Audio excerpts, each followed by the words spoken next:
সাবধান, বঙ্গোপসাগরে তৈরি হওয়া গভীর নিম্নচাপটি এখন এক ভয়ঙ্কর ঘূর্ণিঝড়ে পরিণত হয়েছে। নাম তার অর্ণব।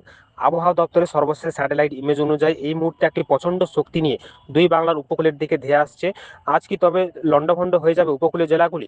কোন কোন জেলায় জারি করা হয়েছে লাল সতর্কতা? সরাসরি আপডেট জানতে ভিডিওটি শেষ পর্যন্ত দেখুন। গভীর সমুদ্রে অবস্থানরত এই ঘূর্ণিঝড় অর্ণব গত কয়েক ঘন্টায় তার গতিবেগ অনেকটাই বাড়িয়ে দিয়েছে। আবহাওয়া দপ্তরের খবর অনুযায়ী এটি এই মুহূর্তে দীঘা থেকে মাত্র কয়েকশো কিলোমিটার এবং খেপুপাড়া থেকে সামান্য দূরে অবস্থান করছে। সমুদ্র উত্তাল থাকায় মৎস্যজীবীদের গভীর সমুদ্রে যেতে নিষেধ করা হয়েছে। ঝড়ের কেন্দ্রে বাতাসের গতিবেগ প্রতি ঘন্টায় ক্রমশ বাড়ছে, যা উপকূলে আছড়ে পড়ার সময় আরও ভয়াবহ রূপ নিতে পারে। পশ্চিমবঙ্গের দক্ষিণবঙ্গের জেলাগুলিতে বিশেষ সতর্কতা জারি করা হয়েছে। বিশেষ করে উত্তর ও দক্ষিণ চব্বিশ পরগনা, পূর্ব মেদিনীপুর এবং কলকাতায় ভারী থেকে অতি ভারী বৃষ্টির সম্ভাবনা রয়েছে। উপকূলীয় এলাকায় ঝড়ের হাওয়ার পাশাপাশি জলোচ্ছ্বাসের আশঙ্কাও উড়িয়ে দেওয়া যাচ্ছে না। বাংলাদেশের অংশ যদি আমরা দেখি, অন্যদিকে বাংলাদেশের সাতক্ষীরা, খুলনা, বাগেরহাট এবং বসিরহাট বিভাগে সর্বোচ্চ সতর্কতা অবলম্বন করতে বলা হয়েছে। চট্টগ্রাম ও পায়রা সমুদ্র বন্দরকে বিশেষ সংকেত যেতে বলা হয়েছে। নিচু এলাকায় মানুষদের দ্রুত নিরাপদ আশ্রয়ে সরিয়ে যাওয়ার পরামর্শ দিয়েছে স্থানীয় প্রশাসন।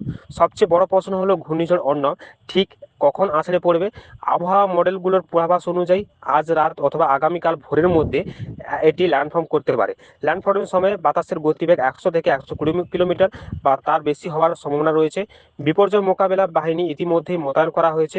আমরা আপনাদের অনুরোধ করছি, গুজবে কান দেবেন না। বাড়ির বিদ্যুৎ সংযোগ পরীক্ষা করে রাখুন এবং প্রয়োজনীয় শুকনো খাবার ও জল মজুদ রাখুন। ঘূর্ণিঝড় অর্ণব নিয়ে প্রতি মুহূর্তের লাইভ আপডেট পেতে আমাদের চ্যানেলটি এখনই সাবস্ক্রাইব করে রাখুন। সুস্থ থাকুন, সাবধান থাকুন এবং আপনারা কোন জেলা থেকে দেখছেন নিচে কমেন্ট বক্সে কমেন্ট করে জানান। এই মুহূর্তে দুই বাংলার আকাশে যে পরিবর্তন দেখা যাচ্ছে সেটা এক কথায় স্বাভাবিক নয়। এটা প্রাকৃতিক এক ভয়ঙ্কর রূপ বদল। গত কয়েকদিন ধরেই তীব্র গরমে মানুষ একেবারে নাজেহাল। দুপুরে রোদ যেমন আগুনের মতো পোড়াচ্ছে, রাস্তাঘাট ফাঁকা হয়ে যাচ্ছে, ঘরের ভেতরেও গরমে অস্বস্তির শেষ নেই। কিন্তু ঠিক এই প্রচণ্ড গরমের মাঝেই হঠাৎ বদলে গেল পুরো আবহাওয়া। আকাশের রং ধীরে ধীরে বদলাতে শুরু করেছে। সাদা মেঘগুলো এক জায়গায় জমে গিয়ে কালো ভারী মেঘে পরিণত হচ্ছে। দূরে দূরে শোনা যাচ্ছে বজ্রপাতের ভয়ঙ্কর গর্জন, যেন আকাশ ফেটে যাচ্ছে। আর সাথে সাথে বাড়ছে দমকা ঝোড়ো হাওয়ার শক্তি। সব মিলে তৈরি হচ্ছে এক ভয়ঙ্কর কালবৈশাখীর পরিস্থিতি, যা মুহূর্তে রূপ নিতে পারে বড় ঝড়ে। ইতিমধ্যে বিভিন্ন জায়গায় শুরু হয়ে গিয়েছে মুষলধারে বৃষ্টি, দমকা ঝোড়ো হাওয়া, বজ্রপাত, কোথাও কোথাও শিলাবৃষ্টি। এই আবহাওয়া একদমই হালকাভাবে নেওয়ার মতো নয়, কারণ এই মুহূর্তে ভয়ঙ্কর রূপ নিতে পারে। আজকের বড় আবহাওয়ার বিশ্লেষণ। আজ থেকে দক্ষিণবঙ্গ, উত্তরবঙ্গ দুই অঞ্চলেই আবহাওয়ার এক বড় পরিবর্তন স্পষ্টভাবে দেখা যাচ্ছে। বঙ্গোপসাগর থেকে প্রচুর পরিমাণে জলীয় বাষ্প ঢুকছে, ওপর দিকে ঠান্ডা বাতাস প্রবেশ করছে, নিচের দিকে প্রচণ্ড গরম জমে আছে। এই গরম ও ঠান্ডার সংঘর্ষেই তৈরি হচ্ছে ভয়ঙ্কর বায়ুমণ্ডলীয় অস্থিরতা, যার ফলে শক্তিশালী বজ্রঝড়, ভারী থেকে অতি ভারী বৃষ্টি, দমকা ঝোড়ো হাওয়া। দক্ষিণবঙ্গে যদি আমরা দেখি, কলকাতা, হাওড়া, হুগলি সহ আশেপাশের এলাকায় আবহাওয়া খুব দ্রুত বদলাতে পারে। বিকেলের পর হঠাৎ আকাশ অন্ধকার হয়ে যাবে, মাত্র 10 থেকে 15 মিনিটের মধ্যেই ঝড় শুরু হতে পারে। বর্তমানে আমরা যদি দেখি, এখানে থাকবে বাতাসের গতিবেগ থাকবে 40 থেকে 55 কিলোমিটার প্রতি ঘন্টাতে এবং আপেক্ষিক আর্দ্রতা থাকবে 65 থেকে 80%। এবং বৃষ্টিপাত কোথাও কোথাও 10 থেকে 40 মিলিমিটার পর্যন্ত হতে পারে। বজ্রপাতের সময় বাইরে থাকলে মারাত্মক ঝুঁকির সম্ভাবনা থাকতে পারে। যদি আমরা মেদিনীপুর এবং ঝাড়গ্রাম আসি, এখানে ঝড় আরও শক্তিশালী রূপ নিতে পারে। বাতাস 50 থেকে 65 কিলোমিটার প্রতি ঘন্টাতে থাকতে পারে। বৃষ্টি এখানে 20 থেকে 60 মিলিমিটার পর্যন্ত থাকতে পারে। এখানে বজ্রপাত খুব বেশি হবে, গাছ ভেঙে পড়া, বিদ্যুতের খুঁটি উপড়ে যাওয়া আশঙ্কা রয়েছে। শিলাবৃষ্টিতে ফসলের বড় ক্ষতি হতে পারে। নদিয়া ও মুর্শিদাবাদে যদি আমরা দেখি, এই অঞ্চল বজ্রপাতের জন্য সবচেয়ে ঝুঁকিপূর্ণ। বাতাস এখানে থাকবে 40 থেকে 60 কিলোমিটার প্রতি ঘন্টাতে। বৃষ্টি হবে প্রায় 15 থেকে 45 মিলিমিটার পর্যন্ত। বজ্রপাত অত্যন্ত বেশি এখানকার অঞ্চলে। খোলা মাঠ, নদীর ধারে থাকা বিপজ্জনক হতে পারে। যদি আমরা সুন্দরবন ও উপকূল এলাকায় আসি, এখানে উপস্থিতি আরও ভয়ঙ্কর হতে পারে।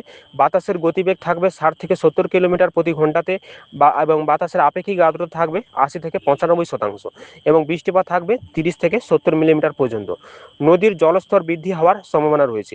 উত্তরবঙ্গের পরিস্থিতি যদি আমরা দেখি, দার্জিলিং ও কালিম্পং পাহাড়ে হঠাৎ ভারী বৃষ্টি শুরু হতে পারে। ভূমিধসের বড় আশঙ্কা রয়েছে। জলপাইগুড়ি, আলিপুরদুয়ার, কোচবিহার এই সমস্ত অঞ্চলে বজ্রসহ ভারী বৃষ্টির সম্ভাবনা রয়েছে। এখানে বাতাসের গতিবেগ থাকবে 40 থেকে 60 কিলোমিটার প্রতি ঘন্টাতে, বৃষ্টিপাত থাকবে 30 থেকে 70 মিলিমিটার। দিনাজপুর ও মালদা যদি আমরা দেখি, এখানে মাঝারি থেকে প্রবল ঝড় বৃষ্টি থাকবে এবং বাতাসের গতিবেগ থাকবে 35 থেকে 55 কিলোমিটার প্রতি ঘন্টাতে, এবং বৃষ্টি হবে প্রায় 20 থেকে 75 মিলিমিটার পর্যন্ত।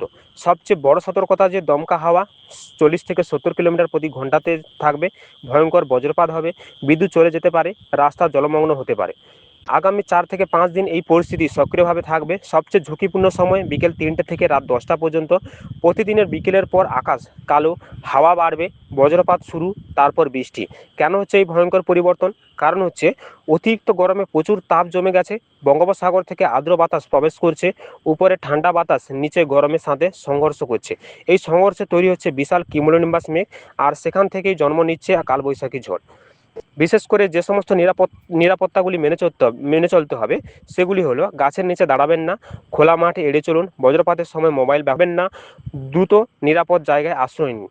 শেষ কথা এটাই যে এই আবহাওয়ার আপডেট শুধু খবর নয়, এটা আপনার নিরাপত্তার জন্য খুবই গুরুত্বপূর্ণ তথ্য। আপনার কাছে ছোট্ট একটা অনুরোধ আছে, যদি আপনি নিয়মিত দুই বাংলার আবহাওয়ার আপডেট দেখতে ভালোবাসেন, ঝড় বৃষ্টি, কালবৈশাখী, তাপমাত্রা, সতর্কতা সবকিছুই সবার আগে জানতে চান, তাহলে দয়া করে আমাদের এই ছোট্ট চ্যানেলটিকে সাবস্ক্রাইব করে পাশে থাকুন। আমরা প্রতিদিন চেষ্টা করি সহজ ভাষার দ্রুত এবং সঠিকভাবে আপনাদের কাছে আবহাওয়ার খবর পৌঁছে দিতে, যাতে আপনারা আগে থেকেই সতর্ক থাকতে পারেন, নিজেদের এবং পরিবারের সুরক্ষা নিশ্চিত করতে পারেন। আপনার এই একটি সাবস্ক্রাইব আমাদের জন্য অনেক বড় সাপোর্ট। এতে আমরা আরও ভালোভাবে কাজ করার উৎসাহ পাই। আর অবশ্যই বেল আইকনটি অন করে রাখুন, যাতে নতুন করে আপডেট মিস না করেন। যদি ভিডিওটি ভালো লাগে একটা লাইক দিন, আর আপনার বন্ধুদের সাথে শেয়ার করুন। ধন্যবাদ পাশে থাকার জন্য। নিরাপদে থাকুন, সচেতন থাকুন।